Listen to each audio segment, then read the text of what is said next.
Okay, there's going to be a review of a classic Smackdown, one of the best Smackdown main events of all time, featuring Brock Lesnar and Chris Benoit. We also have a forgotten Benoit and Cena match in the middle of the show. The winner gets to face Brock for the title in the main event. It does feel like this is one of the more under the radar, Smackdowns that have ever taken place. So we're going to go all the way back to December. So if you're on Peacock, if you want to watch the show on Peacock, got to go to December 4th, 2003 is when it aired. It was actually taped on December 2nd in San Jose, California at the HP Pavilion. There's about 4,000 in attendance. It did a rating of 3.4. That looks like a good rating. I think that's actually higher than the Iron Man match rating, from September.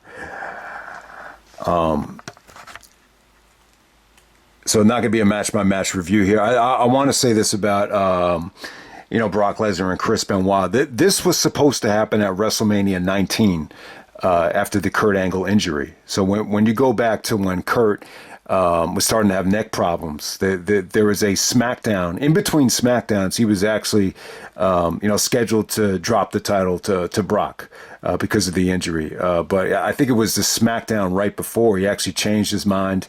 He was able to get cleared just for one more match. So they did the Eric Angle finish in the hoodie. So Angle actually retained over Brock. But if it wasn't for that, they were... because of Paul Heyman, he was the one pushing for Benoit. They were fully ready to go with Benoit and Lesnar being the replacement for WrestleMania 19. It probably wouldn't have been the main event, but that's what was going to happen. For about a week until Kurt Angle was able to get cleared, and then at WrestleMania 22, WrestleMania 20, not 22, but at WrestleMania 20, this was rumored to take place. Going back to the summertime, we didn't know exactly how it was going to play out, but you didn't know Eddie was going to get over as well as he did. So they decided to do Brock versus Eddie, and then Benoit wins the Rumble and finds the loophole and challenges Triple H and Shawn Michaels over on Raw. But yeah, I think this match could have happened at either WrestleMania 19 or 20. Instead, it ended up being on a SmackDown. So sometimes when a match happens on SmackDown that you really want to see, I do feel there are times where it gets severely underrated and overshadowed. And I think this main event is definitely an example of that. It's probably, man, it's probably the, besides the Iron Man match, it's probably the best match Brock has ever had on free television. So there we go with that. But I want to say this about Brock Lesnar's opening promo. So he comes out with the championship. He even starts with the "You tapped out" chant. So I think originally this was designed by Vince and everyone, that they really thought you could get Brock over as this monster heel with the "You tapped out" chants annoying Brock. But it's almost like Brock had to remind the fans that he tapped out. So he tapped out to Kurt at SummerSlam, and that's when they first started. But then at Survivor Series, they kind of got rebranded with Benoit making Brock Lesnar tap out at Survivor Series. So Brock cuts a great heel promo, talks about how he's the greatest champion in WWE history, and nobody could take him in the ring. Look at what I did to Kurt Angle. Look at what I did to Hardcore Holly. I dominate people. The bottom line is, I think Brock's promo was great, and it's a shame that he left the company, because he was really getting in a groove at this time, and I think that's what goes under the radar. Even the next SmackDown, he did great mic work against Mysterio, and I think he had a great main event with Mysterio in Ray's hometown in San Diego, the very next SmackDown. But yeah, the bottom line is, you can't get good at something unless you're thrown into the fire, or you practice at it. Someone that shoots 500 free throws a day is going to be a much better shooter than someone that doesn't shoot at all or doesn't work on it. It's just the way it is. And the same thing goes with public speaking and just talking in general. Like I think Brock was really forced to get good on the mic here. He didn't need Paul Heyman. He didn't need Vince. He was really getting good. But, when he goes years and years without talking, it's like all of a sudden he needs Paul Heyman again. But I just want to make clear, I think Brock was really, I think Eddie Guerrero even said it, like Brock was really coming into his own as just a strong all-around champion, whether it be in the ring and on the mic. But hey, people have always been very critical of Brock Lesnar's mic skills. But if you want to find, a month where I felt like they were really getting better, it would be, in December of 2003, without a doubt. Even some of the stuff they did with Goldberg, wasn't bad. On the microphone, not in the ring, as we all know. All right, so I'm going to jump to Benoit and Cena. So there was actually a battle royal, for the number one contendership, and it came down to Benoit and Cena. They do the, the Lex Luger Bret Hart finish where they hit the outside. They're both their feet hit simultaneously, so there's no winner. So Paul Heyman, even though Paul Heyman turned on Brock a year earlier, they're kind of on good terms now, and Heyman is actually protecting Brock. So they have a number one contenders match. Cena cuts a great battle rap. So Cena's a babyface here. This is Cena was a babyface of Survivor Series, but, he has a newfound level of popularity. He cuts a battle rap, which is pretty good. He talks about Brock Lesnar being a bitch and, being overprotected. And he cuts a really, really good line on Benoit where he says he's going to paint his gap tooth brown.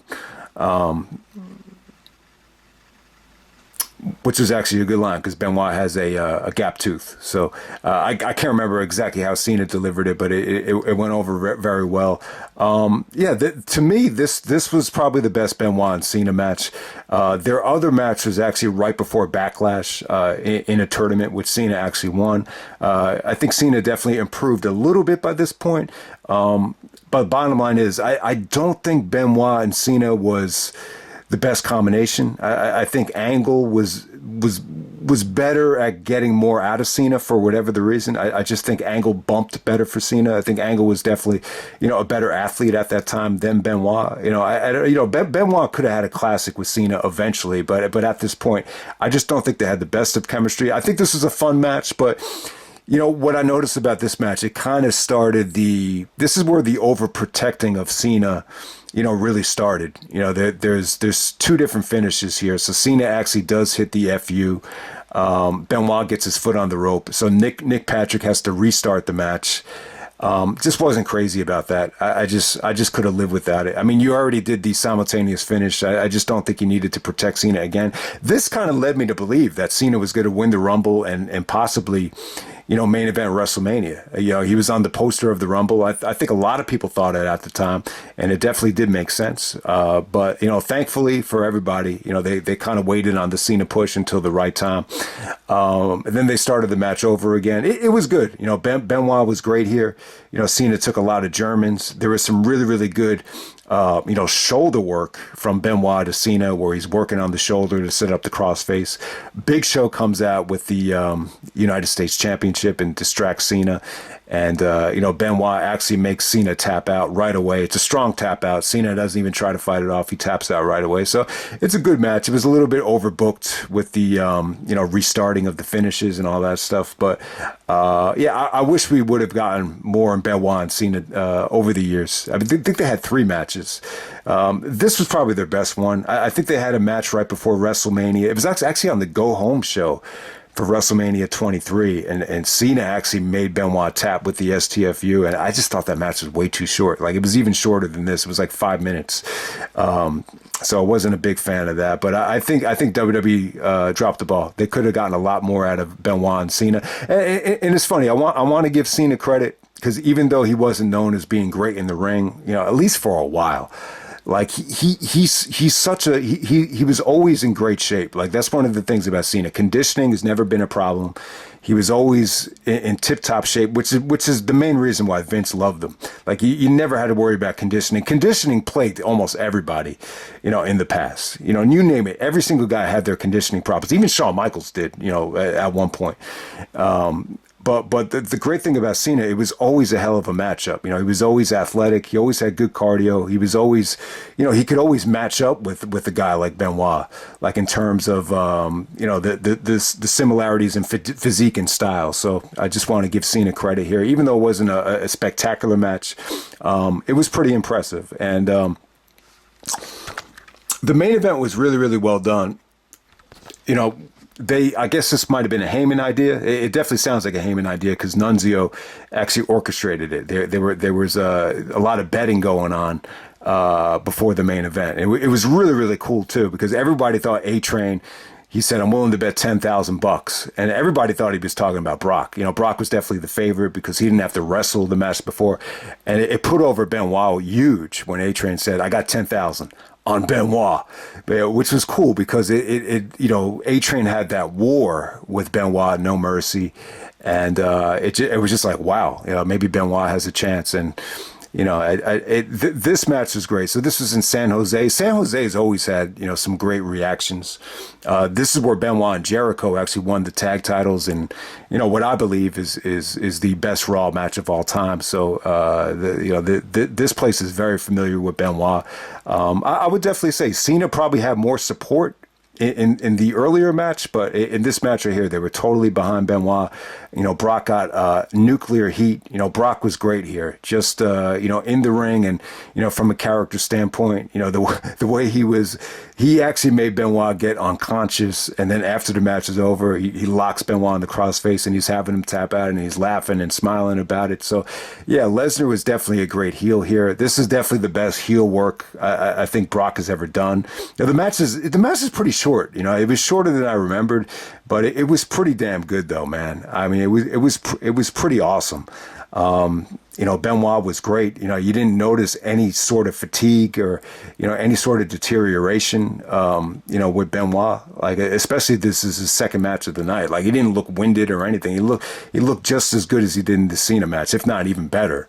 You know, maybe because he's in a rhythm here. But yeah, you know, the flying headbutt was a great near fall. You know, very rarely is the flying headbutt a finish or a believable near fall. For whatever the reason, it was here. They did some great stuff with the referee, though. You know, just like A-Train did. You know, Benoit had some really good counters for the crossface. He actually countered it into a sidewalk slam, and that took out the referee. And then Benoit actually makes Brock tap while there's no referee. And there's a lot of, like, you tapped out chants. It's like these kids, you know, like teenagers, kids, young adults, whatever you want to call them at ringside, they're actually just shouting, you tapped out, you tapped out. And it came off great. You know, this is an example of, you know, quite possibly, you know, the fans just want to see Brock lose the belt, you know, more than anything. I guess at this time they already had plans set in stone for Benoit to, you know, make the move to Raw, you know, so why not just cash in on a Brock versus Benoit, you know, super main event on Smackdown, which is going to end up being one of the best Smackdown matches of all time. But yeah. After the referee bump, Brock actually brings a chair into the ring, annihilates Benoit with the chair, and then he pulls out this brand new submission. I can't remember what he called it. I was going to call it a stretch muffler or whatever. I don't even know if he ever developed a name for it. It's definitely not the Brock lock. The Brock lock is more of a bear hug. But in this move right here, he actually takes Benoit's leg and wraps it around his neck. And basically, it almost looks like it's an inverted, you know, Lance Storm Boston Crab, only it's around the neck. And Benoit actually passes out from it. And Benoit's selling was incredible. Like, he looked like he was trying to fight it off. And then as soon as he passed out, he sold it like he just died. Like, so phenomenal selling from Benoit. You know, Brock, you know, showboats and celebrates and, you know, humiliates Benoit. So a great night for Brock Lesnar. You know, this was just a glimpse into what you could have gotten had Brock stayed on SmackDown and stayed this heel. But at the same time, man, you just had so many guys like Benoit, Eddie Guerrero, and Cena that, you know, definitely deserved their moment too. So, you know, who knows if you know, Eddie's success and booking Benoit this strong played into, you know, pissing Brock off. I don't think it really did, but it's a great main event though. Do I think it's better than Brock and Angle, the Iron Man match? I can't say. I think, you know, Brock and Angle was a little bit more impressive because of the length and, you know, the story they were able to tell within that whole hour. But yeah. This is nowhere near as good as Benoit and Austin in terms of the atmosphere, but it's pretty damn close. It's just different. It's a different atmosphere. Yeah, that's all I could really say about it. I would easily say this is one of the best, you know, main events of 2003, which just doesn't get a lot of love for obvious reasons. But also on the show, you had Rikishi and Scotty Hotty actually defeating the Bashams in a non-title match. You had Shaniqua and Linda Miles talking down to Doug and Danny Basham, who actually dress up like the Gimp here, which is kind of funny. Big Show actually takes on Shannon Moore and squashes him. Heyman cut a really good promo on Shannon Moore, which actually was designed to get Shannon Moore over. You keep coming back for more. So that was pretty funny. Heyman did a really raunchy backstage segment with Dawn Marie. Dawn Marie was dressed like a porn star with her outfit, which was great to see, but it was probably the most porn-driven outfit I've ever seen in WWE history, believe it or not. And this is actually network television. Jamie Noble actually uses the blind Nydia to defeat Sakoda with Tajiri. So yeah, not the last time Jamie Noble would wrestle a Japanese talent. He would go on to wrestle, Rocky Romero as Black Tiger, almost a year later at Manhattan Mayhem. But it was a nice little taste of what Jamie could do with, some Japanese talent. But yeah, I couldn't really tell how good Sakoda was. I almost forgot about him. But he was actually one of the guys that would accompany Tajiri at that time. Benoit goes over Cena in a little bit under 12 minutes. Probably the best Benoit and Cena match out of the 3 matches they had. And you got Chavo Guerrero actually defeating Shelton Benjamin in a match that was really, really good. It was just a little bit too short for my liking. Chavo was selling a really bad knee injury with the knee all taped up, but he was telling Eddie to stay out of my business. It was a great promo, though. This is the famous promo where Chavo goes like, for just once, I want you to stay out of my way. And it doesn't have to be about Eddie. It should be about Chavo. And then the fans just start chanting, Eddie. Eddie comes out anyway in a crazy, bright-looking lowrider. He's actually got like a hat with 2 soda cans on it. It looks kind of weird, but Eddie actually frog splashes Shelton behind the referee's back. Chavo gets the victory, but he's not happy with Eddie for disobeying his orders. So we have the start of the Chavo and Eddie split, which was good. I mean, when I look back at this thing, I think Chavo did a lot, to help Eddie out. Like Chavo just has the ability to be very annoying and very controlling, almost like a Napoleon complex, to describe it the best way.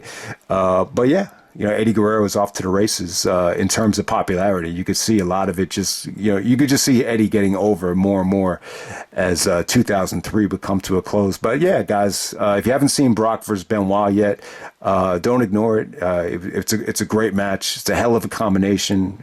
It was a WrestleMania, caliber main event. That was actually penciled in to happen for a whole week in 2003 at WrestleMania 19. And when this was rumored and announced, I was actually like looking forward to it. I was like, all right, it sucks that Kurt got hurt, but if there's anything that could follow Brock and Angle, it'd be, Brock and Benoit. It would have been interesting to see how they would have booked that. There were rumors that Benoit was going to get just a sudden heel turn because Brock just turned babyface. So it really would have been interesting to see how that would have played out, especially at WrestleMania 20 as well. I think Brock and Benoit, I think that main event could have been just as good, but you can't argue with it. The WrestleMania 20 triple threat is a classic and an all-time great, so I can't argue with it. But I don't know. You definitely would have if you're a Brock fan, you would have preferred Brock and Benoit over Brock versus Goldberg. But I'll end the video right there. That's SmackDown from December 4th, 2003. Definitely check it out. You won't regret it. One of the best nights of Chris Benoit's career, and I'm out.